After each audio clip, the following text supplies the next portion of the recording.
RS junction के सभी viewers को मैं स्वागत करता हूं एक बार फिर से।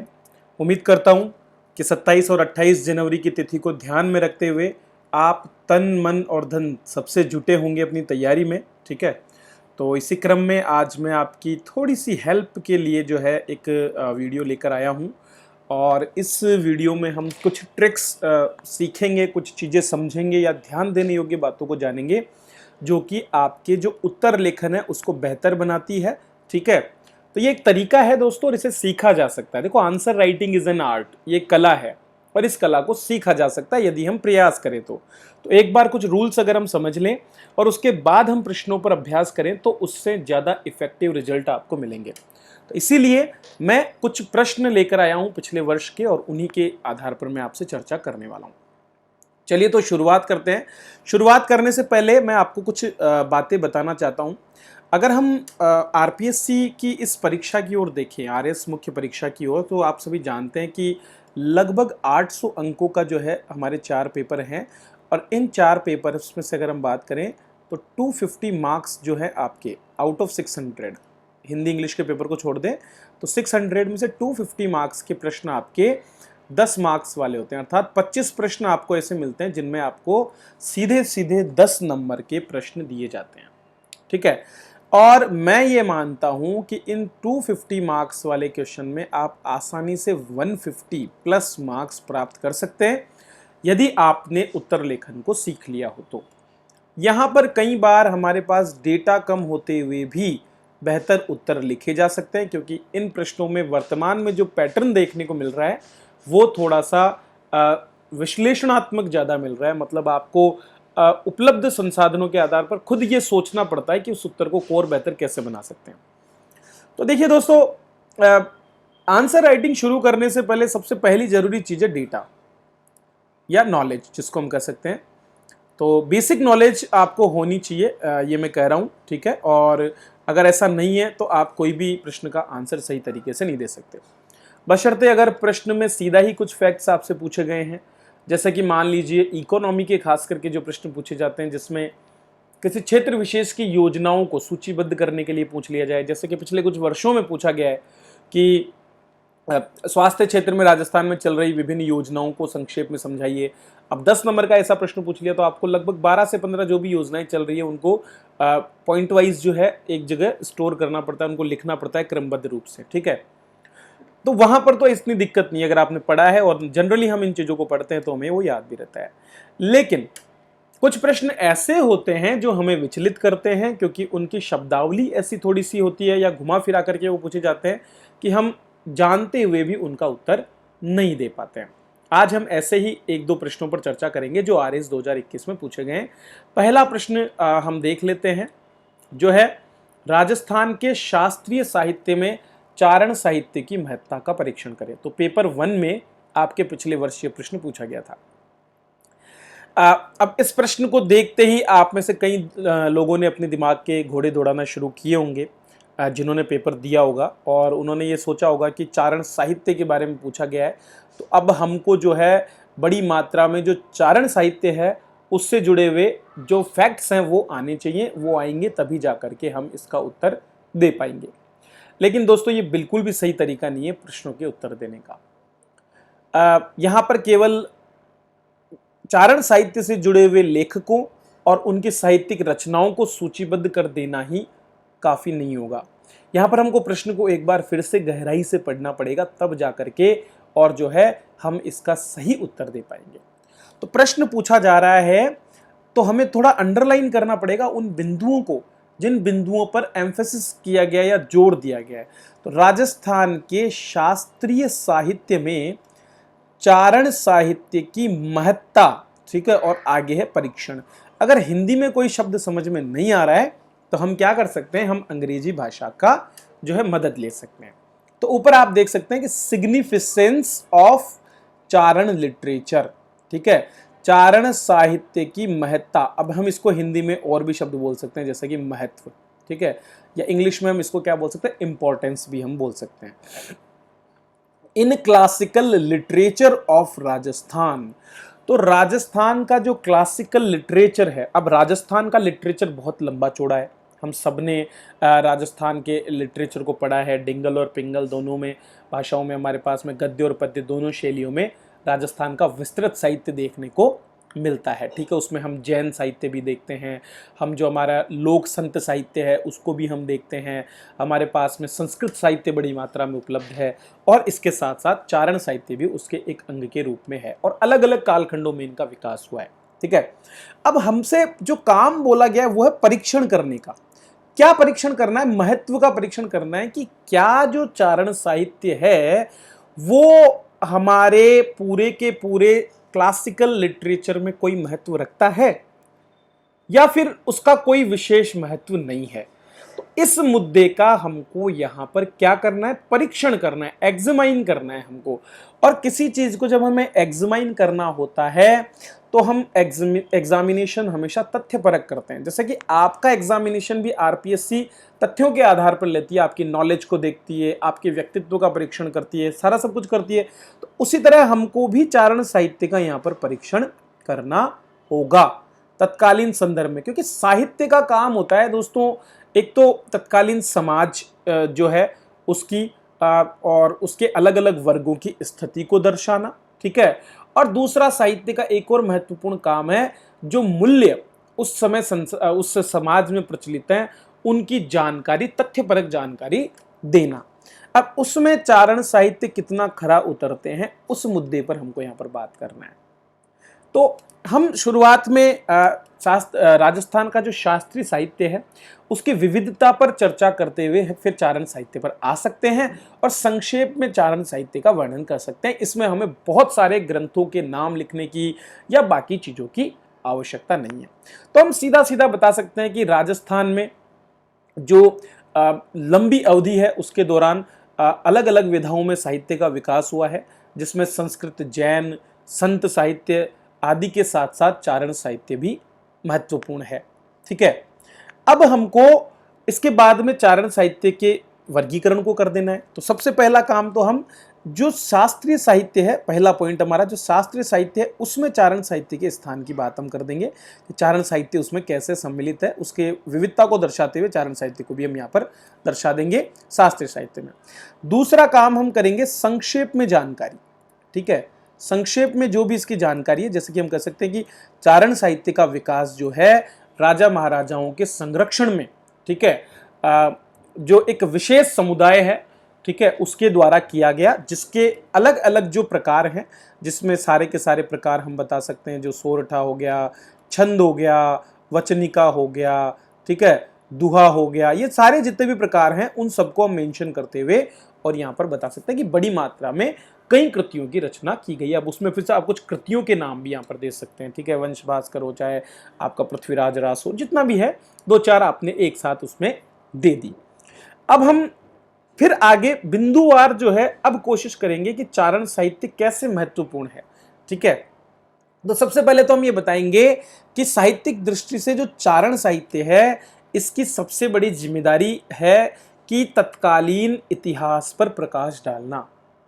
तो चूंकि चारण साहित्य जो है वो राजा महाराजाओं के संरक्षण में रहने वाले कवियों और भाटों द्वारा और बाकी सब लोगों के द्वारा लिखा गया है, तो ऐसे में ये हमको तत्कालीन राजनीतिक परिदृश्य पर काफी कुछ जानकारी प्रदान करता है।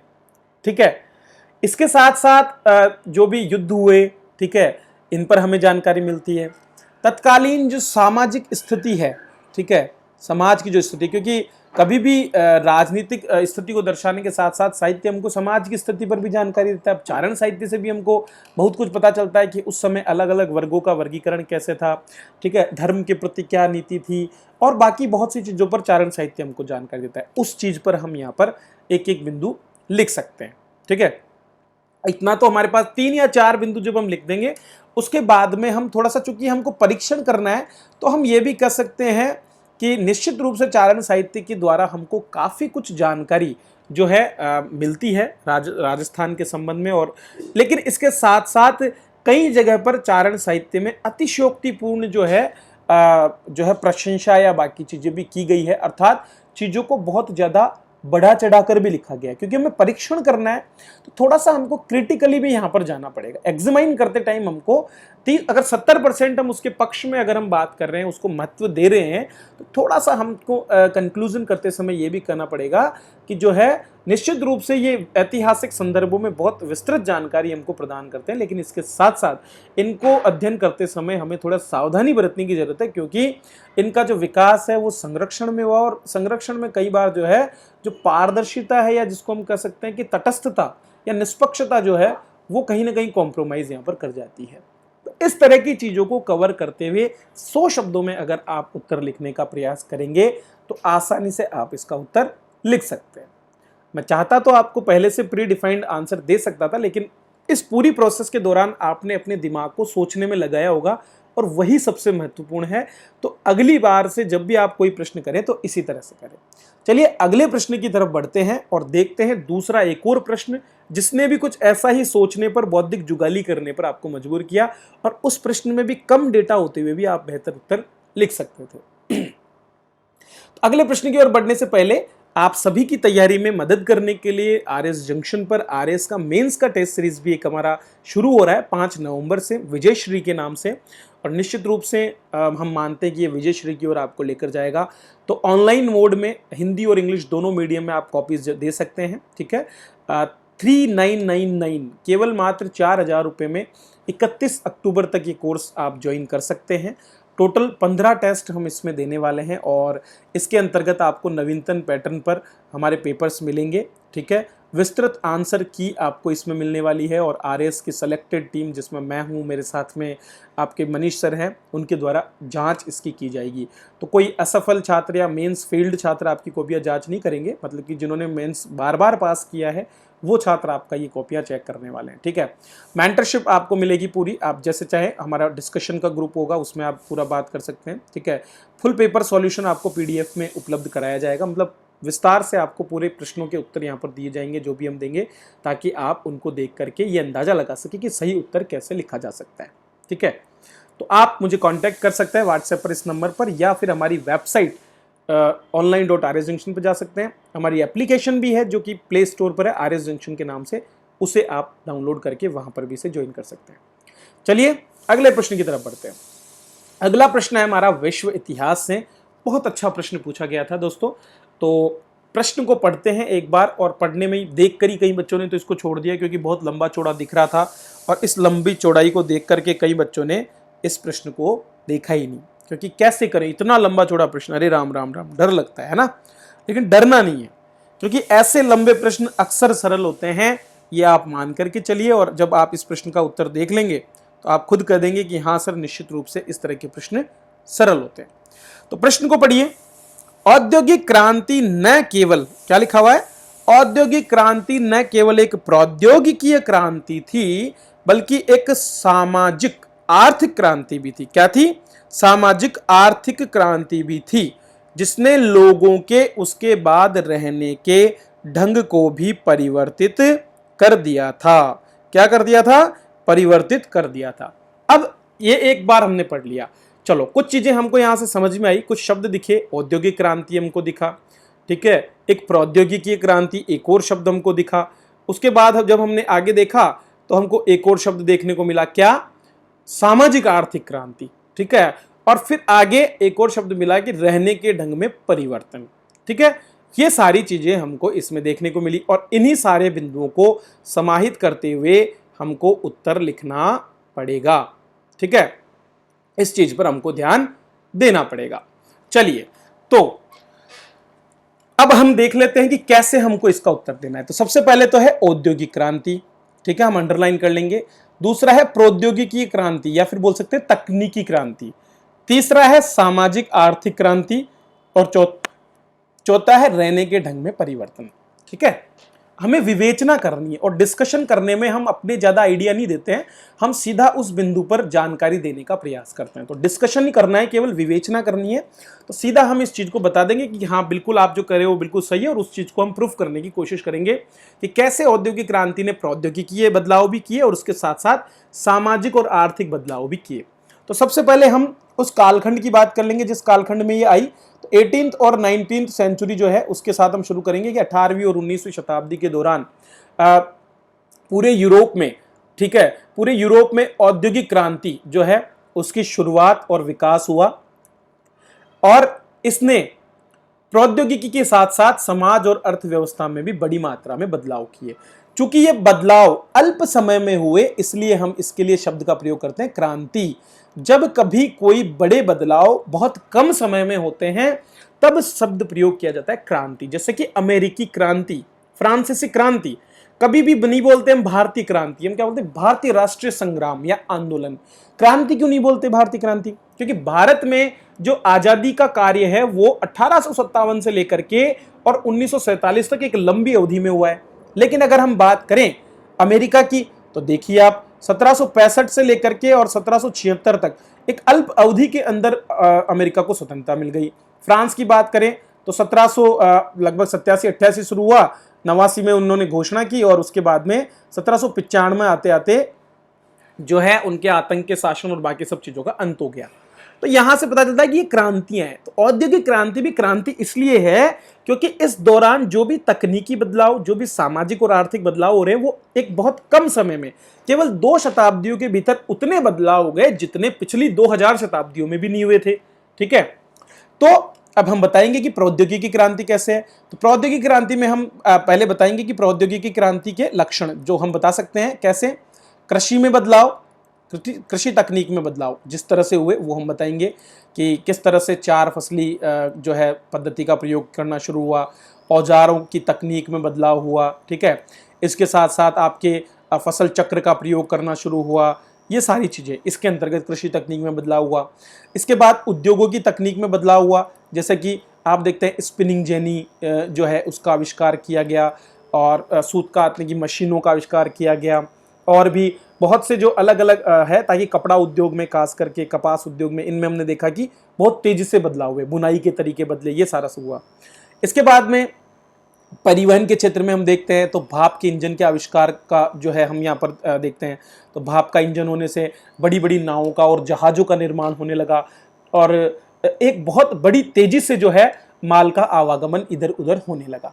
ठीक है, ये वाली चीज़ हमको देखने मिलती है। तो कृषि हो चाहे उद्योग हो, इन सब, छापे खाने का आविष्कार, ये अपने आप में एक तकनीकी आविष्कार था जिससे बड़ी मात्रा में साहित्य और अखबारों का छपाई होना शुरू हुआ, जिससे लोगों के बीच में विचारों का प्रसार होने लगा।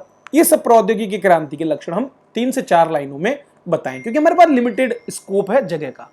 इसके बाद हमारी जिम्मेदारी बनती है कि हम जो है आगे बात करें दूसरे मुद्दे पर।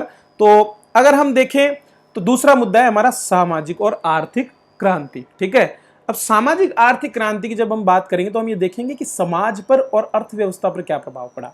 तो दोस्तों, समाज की जब बदलाव की बात करते हैं तो हम देखते हैं कि औद्योगिक क्रांति के साथ ही जो है ना तीव्र जनसंख्या वृद्धि होने लगी। ठीक है, क्या हुआ? तीव्र जनसंख्या वृद्धि हुई बहुत तेजी से, क्योंकि अधिशेष बढ़ने लगा था। ठीक है, अधिशेष उत्पादन होने लगा था कृषि तकनीक बढ़ने से और इनसे, और इसके साथ साथ स्वास्थ्य क्षेत्र में जो तकनीकी बदलाव हुए उनकी वजह से लोगों को अब जो है स्वास्थ्य सुविधाएं मिलने लगी थी। तो जनसंख्या का तीव्र विस्फोट एक तो हुआ। दूसरा क्या हुआ? दूसरा जो काम यहाँ पर हुआ समाज में अगर हम देखें तो शहरीकरण बढ़ा।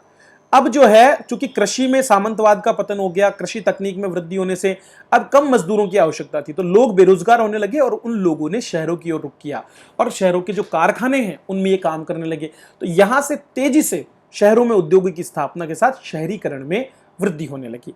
एक और बहुत बड़ा काम यहां पर हुआ था मध्यम वर्ग का विकास।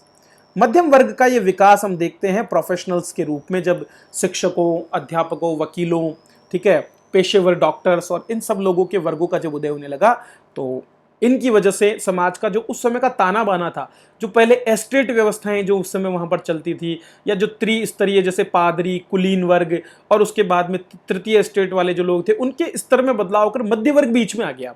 ठीक है, लोगों के जीवन शैली में बदलाव हुआ। पहले जहां लोग जो है कष्टप्रद जीवन जीते थे, अब वहां पर जीवन शैली जो है अपेक्षाकृत भौतिकवाद की तरफ बढ़ने लगी। धर्म संबंधी बदलावों की वजह से वहां पर क्या होता है कि भौतिक सुख सुविधाओं की ओर लोगों का ध्यान जाने लगा। ये सामाजिक बदलाव आप दर्शा सकते हैं। इसके बाद में आर्थिक बदलावों पर भी आप बात कर सकते हैं कि आर्थिक बदलाव क्या हुए। ठीक है, तो आर्थिक बदलावों की अगर हम बात करें तो आर्थिक बदलावों में अब जो है वस्तु विनिमय खत्म हो गया, ठीक है। पहले जब कृषि पर थे तो वस्तु विनिमय ज्यादा था, अब वस्तु विनिमय की जगह मुद्रा विनिमय की शुरुआत हुई, अर्थात मुद्रा प्रणाली शुरू हुई। मुद्रा प्रणाली शुरू होने के साथ साथ बैंकिंग व्यवस्था की शुरुआत हुई, ठीक है। ऋण लेना, ऋण देना, इस तरह की चीजें, तो अर्थव्यवस्था में बैंकिंग व्यवस्था यहां पर आने लगी, ठीक है। इसी के साथ साथ कंपनियों के गठन होने लगे, अब लोगों ने निवेश में जो है एक साथ मिलकर के निवेश शुरू कर दिया, और कहीं ना कहीं व्यापारिक जो वाणिज्यवाद था उसको इन्होंने जो है निवेश से संबंधित पूंजीवाद की तरफ बढ़ा दिया आगे। फिर आगे चल करके मुक्त व्यापार की अवधारणाएं और बाकी सब आता है। तो अर्थव्यवस्था में भी इस तरह से तेजी से बदलाव होने लगे, विकसित चीजों की तरफ अब ये धीरे धीरे बढ़ने लगे। तो प्रौद्योगिकी, समाज और अर्थव्यवस्था तीनों के बदलाव दर्शाते हुए आप आसानी से लास्ट में कंक्लूजन कर सकते हैं कि उपरोक्त वर्णित सभी बिंदुओं से यह स्पष्ट होता है कि औद्योगिक क्रांति ने प्रौद्योगिकी परिवर्तनों के साथ साथ समाज और अर्थव्यवस्था में भी बड़े स्तर पर बदलाव किए, जिसने लोगों को आने वाले समय में बेहतर जीवन और सुविधाएं प्रदान किया। इस तरह से आंसर लिखते हुए आप अपना कंक्लूजन कर सकते हैं।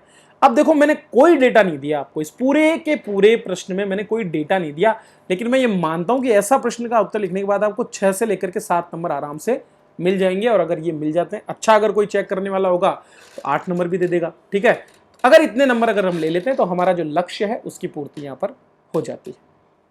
तो बस दोस्तों, इसी तरह से मेरे साथ आप जुड़े रह सकते हैं। मेरे प्लेट RS जंक्शन ऐप पर फ्री 2 कोर्स हैं आपके मेंस राइटिंग के, ठीक है। एक तो इकोनॉमी का और एक पॉलिटी का, उन दोनों कोर्सेज को भी आप देख सकते हैं। तो वहां पर कुछ वीडियोस मैंने डाले हुए हैं, तो वहां से आपको काफी मदद मिल जाएगी। चलिए, इसी के साथ मैं आपसे विदा लेता हूं, अगली कक्षा में फिर से मिलेंगे और फिर बात करेंगे कुछ ऐसे मुद्दों पर। तब तक के लिए धन्यवाद।